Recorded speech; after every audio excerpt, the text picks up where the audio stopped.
Hello to all young minds, welcome to my channel science entity. तो आज हम लोग बात करने वाले हैं second topic of effect of oxidation on everyday life, that is rusting of iron. Iron का रस्टिंग हम लोग पढ़ने वाले हैं। जिस तरह से हम लोग कोरोजन पढ़े थे, तो कोरोजन में हम लोग क्या पढ़े थे, मेटल का ऑक्सीडेशन होगा तब जाकर के उस प्रोसेस को हम लोग क्या कह रहे थे, कोरोजन। उसी तरह से अगर आयरन का ऑक्सीडेशन होता है, अगर आयरन में कोरोजन होगा तो कोरोजन ऑफ आयरन को एक डिफरेंट नाम से हम लोग जानते हैं, जो क्या है, रस्टिंग। तो हम लोग कोरोजन ऑफ आयरन को ही रस्टिंग ऑफ आयरन हम लोग कहेंगे। तो अभी इसमें देखिए क्या होता है, इसमें भी स्लो प्रोसेस ही होगा, इसमें भी ऑक्सीडेशन ही होगा जो कोरोजन में हो रहा था। तो इसका डिफिनेशन क्या होगा, rusting is the slow process of oxidation of iron in the presence of air and moisture to form reddish brown hydrated 3 oxide on the surface of iron। यहाँ पर 3 क्या है, वो आयरन का +3 ऑक्सीडेशन स्टेट है। Iron oxide में iron का कितना ऑक्सीडेशन स्टेट, +3 ऑक्सीडेशन स्टेट में ये आयरन ऑक्साइड है, इस वजह से यहाँ पर 3 लिखा हुआ है। तो सरफेस ऑफ आयरन, तो यहाँ पर भी रस्टिंग में भी ऑक्सीडेशन ही हो रहा है, किसका, आयरन का। तो उसको हम लोग क्या कहेंगे, रस्टिंग ऑफ आयरन।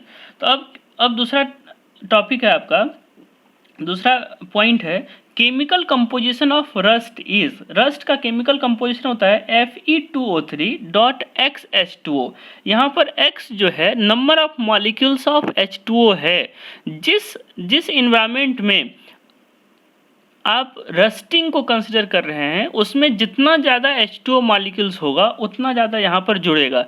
X मतलब ये वेरिएबल नंबर है। आपके एटमॉस्फेयर में जहाँ पर आप रस्टिंग का स्टडी कर रहे हैं, उसमें जितना ज़्यादा H2O मॉलिक्यूल्स रहेगा उतना ज़्यादा यहाँ पर जुड़ेगा। ये फिक्स्ड नंबर नहीं होता है। नेक्स्ट आपका equation of rusting of iron, अगर Fe O2 के साथ कंबाइन करेगा इन द प्रेजेंस ऑफ H2O, तब Fe2O3.XH2O का फॉर्मेशन करता है। ये उसका कंप्लीट इक्वेशन है और इसको हम लोग कहते हैं Fe2O3.XH2O का नाम है हाइड्रेटेड आयरन 3 ऑक्साइड। इसी को हम लोग रस्ट के नाम से जानते हैं।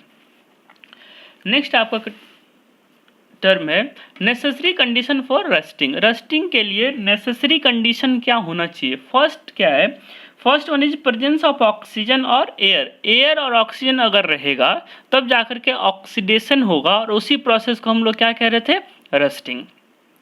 नेक्स्ट है यहाँ पर देखिए H2O भी जुड़ रहा है, इसका मतलब एटमॉस्फेयर में क्या होना चाहिए, H2O भी होना चाहिए। तो प्रेजेंस ऑफ मॉइस्चर और वाटर वेपर, तो उस कंडीशन में क्या होना चाहिए, ऑक्सीजन होना चाहिए और वाटर वेपर भी प्रेजेंट होना चाहिए। और थर्ड और सबसे ज़्यादा इंपॉर्टेंट क्या है, surface of iron expose to the atmosphere. बिल्कुल, अगर आयरन का सरफेस एटमॉस्फेयर के कंटेक्ट में नहीं आएगा तब जाकर के ऑक्सीजन एंड मॉइस्चर उसको अप्रोच नहीं कर पाएगा। अगर अप्रोच नहीं कर पाएगा तो भीगेगा नहीं। जैसे ये पेंसिल है, अगर यहाँ पर हम वाटर गिराएं, यहाँ पर वाटर ड्रॉपलेट गिराएं, तब जाकर के ये भीगेगा नहीं, क्योंकि इसके ऊपर क्या है, एक पॉलिश चढ़ा हुआ। लेकिन अगर यहाँ पर हम लोग गिराएं तो ये भीग जाएगा, क्योंकि इसके ऊपर कोई भी पेंट किया हुआ नहीं है। तो जब तक ये पेंट को नहीं उखाड़ेंगे, इससे इरेज नहीं करेंगे, तब तक ये आपका पेंसिल भीग नहीं सकता है। उसी तरह से ऑक्सीजन और मॉइस्चर को जुड़ना है। ऑक्सीजन मॉइस्चर तब जुड़ेगा जब आयरन का सरफेस क्या होगा, नीट एंड क्लीन होगा और ऑक्सीजन और वाटर के कांटेक्ट में आ पाएगा। इसलिए थर्ड और मोस्ट इंपॉर्टेंट है surface of iron expose to the atmosphere. जब तक एटमॉस्फेयर के कांटेक्ट में सरफेस ऑफ आयरन नहीं आएगा तब तक आपका रस्टिंग प्रोसेस नहीं होगा। ये last and most important condition है। अब है आपका next topic, rate of rusting is influenced by the following factor. तो रस्टिंग का जो रेट है वो किस किस बात पर डिपेंड करता है। फर्स्ट आपका प्योरिटी ऑफ आयरन, बिल्कुल, rusting occur faster in impure iron than in pure iron. अभी तुरंत आपको एग्जांपल के थ्रू हम बताए थे, जब रेल का पटरी होता है, ट्रेन का जो पटरी होता है उसमें रस्टिंग नहीं होता है, लेकिन आपके घर में अगर कोई भी चीज़ आयरन से आता है तो वो कुछ दिन के बाद उसके ऊपर रेडिश ब्राउन कलर का एक लेयर चढ़ जाता है जिसको हम लोग रस्ट कहते हैं। इसका मतलब आप जो घर खरीद के ले आ रहे हैं वो इम्प्योर है, और जो वहाँ पर ट्रेन का पटरी में लगा हुआ है वो क्या है, प्योर है। तो जितना ज़्यादा प्योर आयरन होगा उतना कम रस्टिंग का चांसेस होगा। नेक्स्ट है आपका presence of less electropositive metal as impurity. अगर आयरन में इम्प्योरिटी के तौर पर लेस इलेक्ट्रोपॉजिटिव एलिमेंट्स होगा, लेस इलेक्ट्रोपॉजिटिव मेटल होगा, तब जाकर के लेस अटैक ऑफ ऑक्सीजन होगा, और लेस अटैक ऑफ ऑक्सीजन होगा तो लेस ऑक्सीडेशन ऑफ आयरन होगा, और लेस ऑक्सीडेशन इसका मतलब रस्टिंग क्या होगा, लेस हो जाएगा। तो अब कह रहा है रस्टिंग अगर faster in the presence of less electropositive metal as impurity, तो लेस इलेक्ट्रोपॉजिटिव मेटल होगा तब जाकर के वहाँ पर क्या होगा, रस्टिंग प्रोसेस फास्ट हो जाएगा। फास्ट इसलिए हो जाएगा क्योंकि आयरन ही केवल बच रहा है उसमें, क्योंकि इम्प्योरिटी के साथ तो ऑक्सीजन जा नहीं रहा है। तो अगर इम्प्योरिटी लेस इलेक्ट्रोपॉजिटिव है तो यहाँ पर इम्प्योरिटी के साथ ऑक्सीजन नहीं जुड़ेगा। अब ऑक्सीजन अगर इम्प्योरिटी के साथ नहीं जुड़ा तो किसके साथ जुड़ेगा, उसमें आयरन ही तो बच रहा है। तो आयरन से जाकर के तुरंत वो क्या करेगा, कंबाइन कर लेगा, आयरन को ऑक्सीडाइज कर देगा, और आयरन को जैसे ही ऑक्सीडाइज कर दिया तो आपका प्रोसेस रस्टिंग फास्ट हो जाएगा। नेक्स्ट आपका थर्ड है presence of reactive gas in the atmosphere. अगर एटमॉस्फेयर में रिएक्टिव गैस हो तो रस्टिंग प्रोसेस क्या हो जाएगा, फास्ट हो जाएगा। रस्टिंग अगर faster in the presence of more reactive gas like CO2, SO2, SO3, NO and NO2, तो ये सब गैस के प्रेजेंस में रस्टिंग प्रोसेस जो होगा वो आपका फास्ट होगा।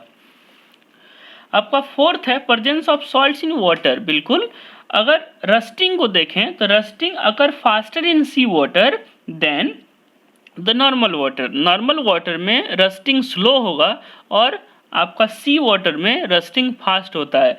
अगर आप देखें सॉल्ट्स जहाँ कहीं भी वाटर में प्रेजेंट होगा तो वहाँ पर Na+ और Cl- के फॉर्म में रहेगा, और जैसे ही आयंस प्रेजेंट रहेगा वाटर में तब जाकर के वहाँ पर रस्टिंग प्रोसेस को फास्ट कर देता है।